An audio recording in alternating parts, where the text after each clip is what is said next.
আল্লাহ রে, এত বড় মুরগি আমি তো আমার জীবনেও দেখিনি। 10 কেজি ওজনের একটা মুরগি, মানে ছোটখাটো একটা ছাগল খাসি বলা যায়। সীমা হচ্ছে হাতে নিছে, মানে দেখেন ছোটখাটো একটা ছাগল খাসিও মনে হয় এরকম বড় হয়। আসলে হয়েছিল, মা বলছিল ফার্মের মুরগি কিনে আনতে নাস্তা বানানোর জন্য।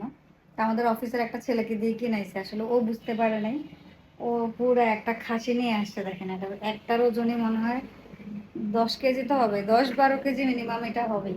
তা আমরা এখন এটাকে শেখবো, আমি আর সীমা মিলে। চলুন দেখি। এই যে আস্ত একটা 12 কেজি তো, 10-12 কেজি তো হবে। তা এখন এটাকে হচ্ছে সেঁকে নিচ্ছে। এটা এগুলো এরকম মধ্যে 4টা কিনছে, 4টা মিলাই কত কেজি হবে।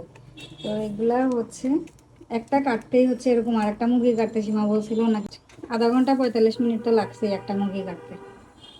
এই যে দেখেন, মানে ছোট একটা, ওই যে ছোটখাটো একটা ছাগল খাসি বলা চলে আর কি, বিশাল বড়। ভাই রে ভাই, মানে মানুষ দিয়ে এর জন্য আসলে বাজার করাইলে শান্তি নেই, বলে একটা মানুষ বুঝে আর একটা। এখন খাসির সাইজের একটা মুরগি কিনে নিয়ে আসছে, এরকম মুরগি হচ্ছে 4টা কিনছে। এগুলাকে এখন হচ্ছে যে আগুনের মধ্যে ভালো করে পোড়াই নিতেছি। আর হচ্ছে পর যেগুলো আছে ওগুলো হচ্ছে আগুনে পোড়াই যাবে।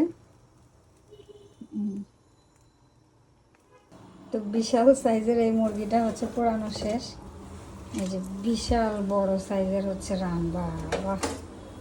এখন তেলের আগুনে একটু পোড়ানোতে একটু চুপসাইছে, নাহলে আরো চওড়া ছিল, সে আরো চওড়া ছিল। ও মা, আমি এক হাত দিয়ে উঠাইতে পারতেছি না, এত ওজন যে আমি এক হাত দিয়ে উঠাইতে পারতেছি না।